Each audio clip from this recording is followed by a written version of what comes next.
Hello students, I am welcoming you all to part 2nd of the chapter Superposition of Waves. So as you all know that we have seen or we have covered part 1 of superposition of waves, in which we have actually seen about the introductory part of waves, right? So what is there in the next part? So as you can see the name, that is superposition of waves. So that is the main thing that we are going to see in today's part. So basic thing and the thing which we are going to use continuously when we consider a wave. So that principle, which is superposition of waves, we are going to see in today's part, which is really very interesting part of physics. Okay, so where does it applies, how does it applies, that all queries may solve in this video.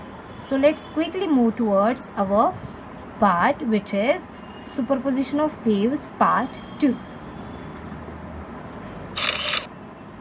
Okay, so before moving towards the correct part, which is part 2, let's have a look at the previous part. That is, we are going to revise what we have studied in the previous lecture.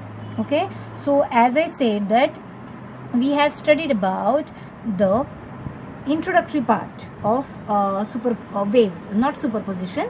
We have studied the introductory part of waves, in which we have seen about the types of waves, then what is progressive wave that we have seen, and properties of progressive wave we have seen in the previous lecture, right?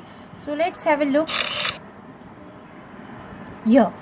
Introduction that we have seen, then we have seen progressive waves and properties of progressive wave. Okay, so as we are revising all the terms which are there in part 1, we are going to use that concept again and again in the next part. So right, so what will be that concepts which is we are going to use in today's part is, as we have seen the properties of progressive wave, in which we have said that there are two types of progressive wave. One is longitudinal and second one is transverse.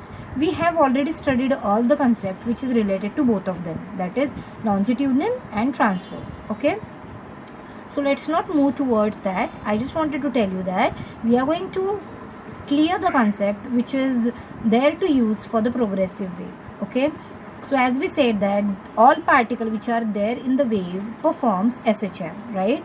So we are going to use all this concept in today's part, even in next many parts also, as we are dealing with the concept of wave. Even the superposition of wave, which is the name of chapter and which we are going to learn today, that you have already studied in the previous years. What is that? I just tell you the basic of it. Okay, so what is the basic of superposition of waves? When two or more waves are traveling in any kind of medium, what happens to them? What exactly happens to them if two or more waves are traveling through any medium? What happens to them? Either they intersect or they superimpose or they collide with each other, or what happens to them? So that is nothing but superposition. That means if this, we are considering if two waves, if one wave is moving in this direction and another wave is moving in this direction, they will overlap with each other. That concept is actually known as interference, because they interfere with each other, right? So we got either two types of interference. First is either constructive or another one is destructive. This concept we have studied in wave optics, right? Only in this year also. In this year we have studied this concept, that is constructive and destructive interference, right? So that we are going to use in superposition principle. What exactly happens to the displacement when they both are traveling in some direction? Okay, so let's see, let's move towards our topic, which is superposition of waves. Okay, so before moving towards the main topic, which is superposition of waves that we have just discussed, suppose two or more waves. We are going to suppose the sound wave. As you all know that sound wave is longitudinal wave, right? So when one kind of wave is traveling through any medium, that wave is behaving like that wave is only the single wave which is traveling through medium. That wave doesn't affected on the other wave, it ignores the another wave. That wave is only traveling by its own. it displaces by its own. And when the another wave came, what happens to that? That is been given by this concept, which is superposition of waves. Okay, so before moving towards this, let's have a look at these devices. These are mostly favorable and most oftenly used devices of all of us, even me too. We usually took these devices. Why we use this kind of devices? If I wanted to listen music, if I wanted to listen such kind of videos, if I wanted to study by seeing our videos, then I use this. Even the cord is there, that is we can say, yes, hands free we can say. So the hands free, and here you can see the Bluetooth and the headphones. These all devices we often use. So these are used to avoid or ignore the noise which is there around us. Even right now you must have heard the voice which was created by the traffic, which was created by the vehicles. So to ignore that kind of voice, I can use the headphone, right? So that is the main concept, or that is the main purpose of this kind of devices, right? To ignore the noise. Now what is noise? Noise is unwanted sound which is there around us. So what I am talking is the important thing, but the things which are going outside of this nearby me, which is traffic or the noise of fan or the barking of dog, so such kind of noise I can ignore, but while I am recording it, I cannot ignore that. Okay, but while I'm listening, I can ignore that sound. How? I just put an headphone and I just listen to the music, I can just listen to the video, right?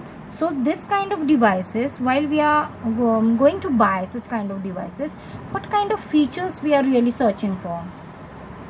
If I wanted to buy a Bluetooth, what kind of features I found out?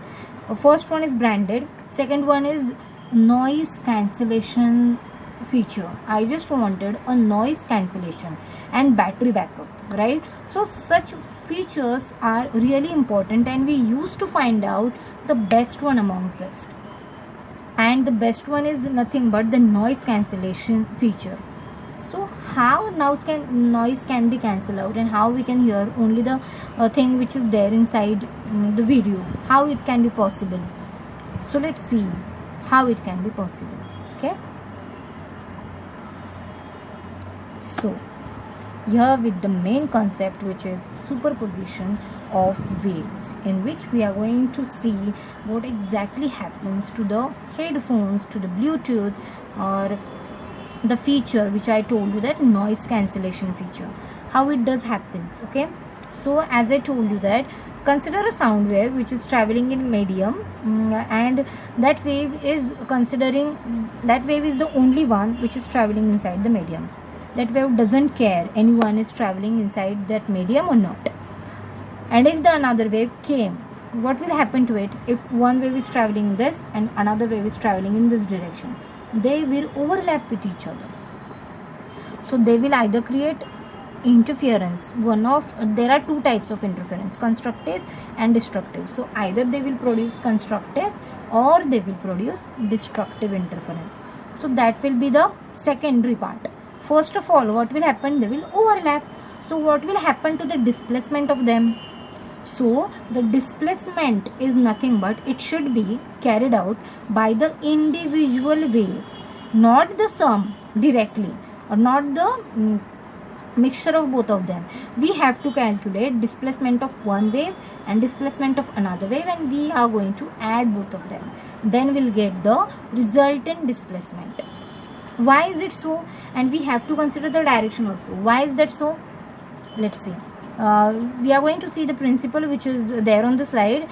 Let's read that principle, and we come to know, or we are must having so many queries about this. So we'll solve that queries afterwards. So let's see what is the principle.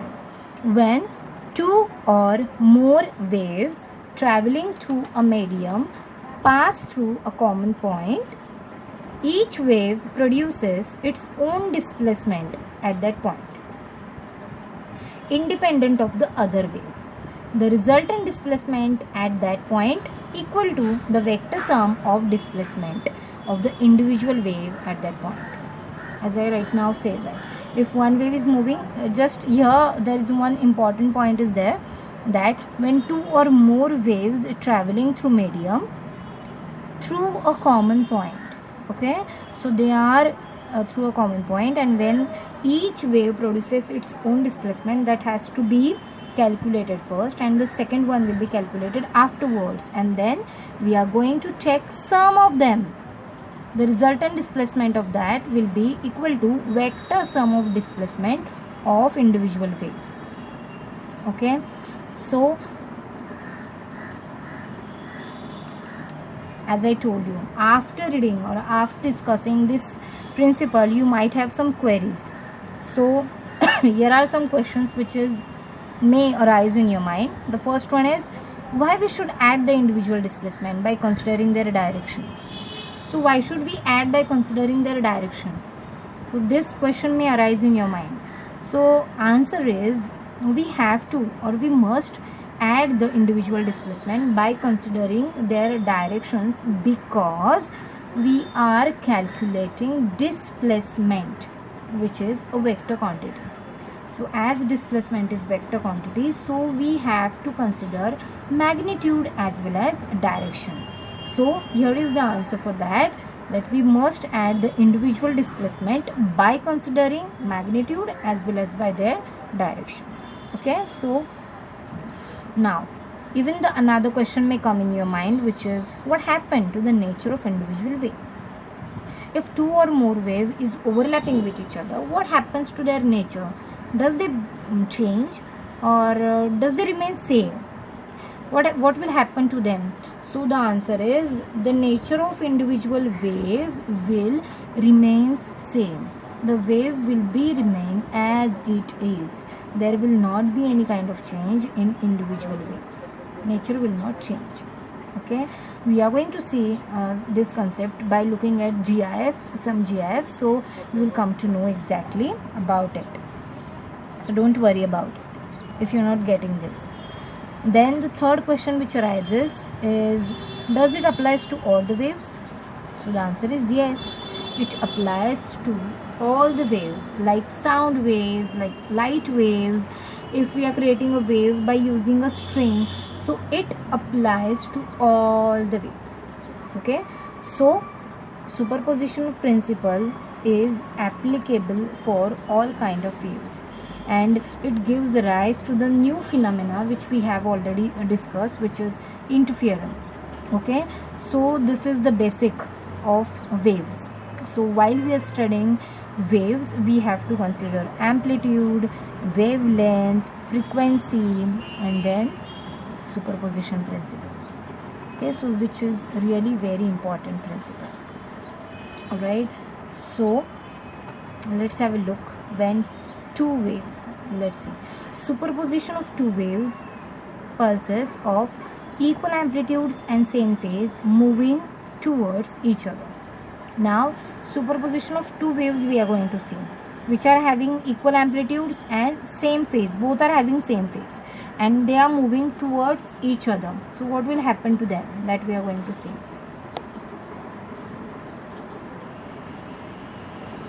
So here you can see the diagram. Okay, the diagram gives you idea about two waves. One is traveling towards right and another one is traveling towards left, and they have given the time span 0 second, 1 second, 2, 3, 4, 5, 6. Within 6 seconds they are moving towards each other, and what happens to their nature and what happens to their displacement, that has been given over there. Okay, so at t is equal to 0 they are at their places. Okay, one is moving to the right and another is moving to the left. After 1 second they are trying to move. At 2 seconds they are very close to each other. At 3 seconds they overlap with each other, and what happens, only one loop is you can see, one loop is there which you can see over there. And after that what happens, they again goes to the opposite direction, as one is traveling like this and another is traveling like this.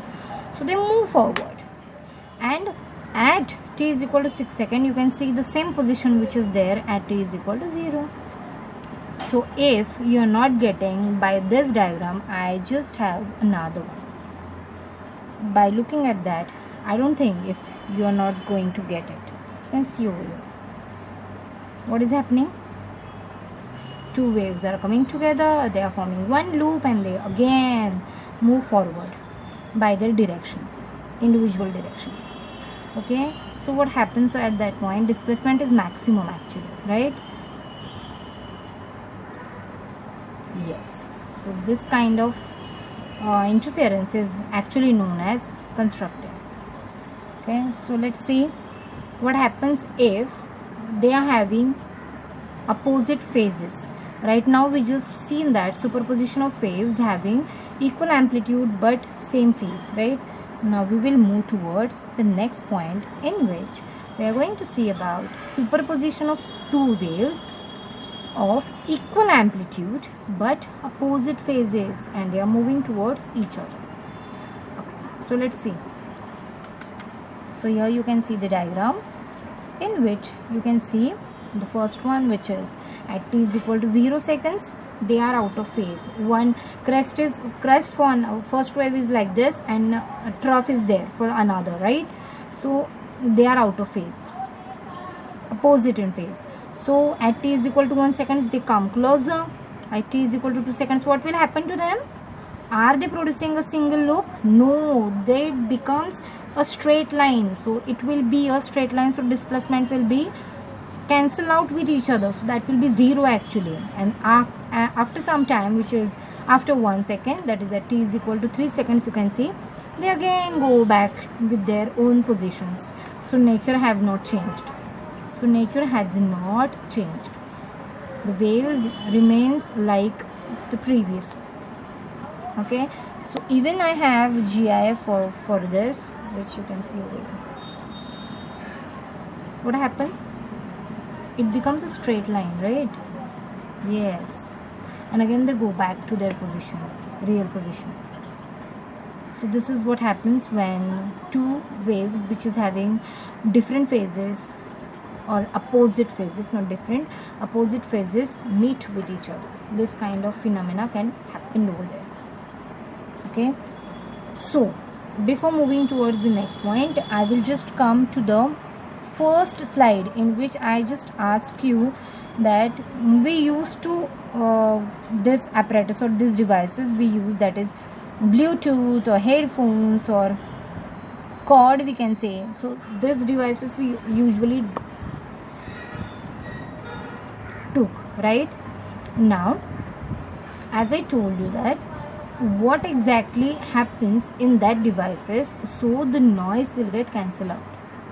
So after studying superposition of principle, superposition of two waves, what we come to know that when two waves which are having opposite direction and when they are in opposite phases, the displacement, I can say the displacement cancel out with each other and the displacement becomes 0. So we are not getting any kind of wave at that point, right? So exactly same principle is applied to these devices. You can see the Bluetooth over there. So inside such kind of Bluetooth, there is one small microchip is there, and it is having some kind of electric device by which when the noise comes towards the Bluetooth, when the waves of sound comes towards the Bluetooth, that electronic device or that electronic circuit creates exactly opposite wave like the noise wave. And when they interact with each other, what will happen when they collide with each other? As I told you, it recognizes the noise wave which is coming towards our ears, which is coming towards the Bluetooth, and then it creates exactly opposite wave, which is opposite of phase also. So when they correlate or when they interfere with each other, they cancel out with each other. The displacement becomes 0, so we cannot hear that sound, which is noise.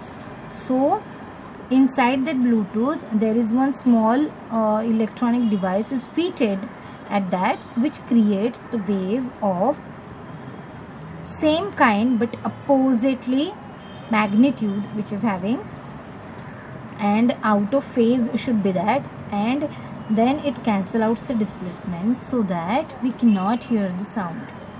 So that is the main concept behind such kind of devices, where there is a feature of noise cancellation. It is actually known as anti-noise. Okay, so they creates the wave which is anti-noise waves. Okay, so this is nothing but the physics behind this Bluetooth or cords or headphones. Okay, so I hope you understood all the concept which is of superposition of waves. Actually it is very easy concept in which we have studied about when two or more waves traveling through medium, right? Each wave produces displacement at that point. When another wave comes, so and we have to find out the displacement of that set, then we have to calculate the individual displacement and then we add up, because it is a vector term. Displacement is a vector term, so we have to add the vector sum of individual waves. So this is the main and basic things about superposition of waves. Now even one question comes in my mind right now. Even you have the query like, does this waves performing SHM? So the answer is yes. All points performs SHM. As we said that sound wave is a longitudinal wave, and longitudinal wave is nothing but a progressive wave, and in the principle of progressive wave we said that each particle producing SHM. So even here also all the particles performs or gives you the SHM, which is simple harmonic motion. Okay, so the next term which is we are going to study is the last point, which is amplitude of result. As I told you at the very beginning, we are going to discuss about the theoretical part of superposition of waves in this part, and we are going to see the numerical part and what is there beyond this, that we are going to see in the next part. Okay, so this is it for today's part, in which we just have seen what is principle of waves and what happens when two waves overlap with each other when they are in phase, and after that we have seen superposition of that waves when they are out of phase, what exactly happens to them. This both concept we have seen in today's part. If you have any kind of queries, please do comment. I will definitely solve your queries. Okay, and in next part we are going to deal with the amplitude concept that I have shown you in the previous slide, right?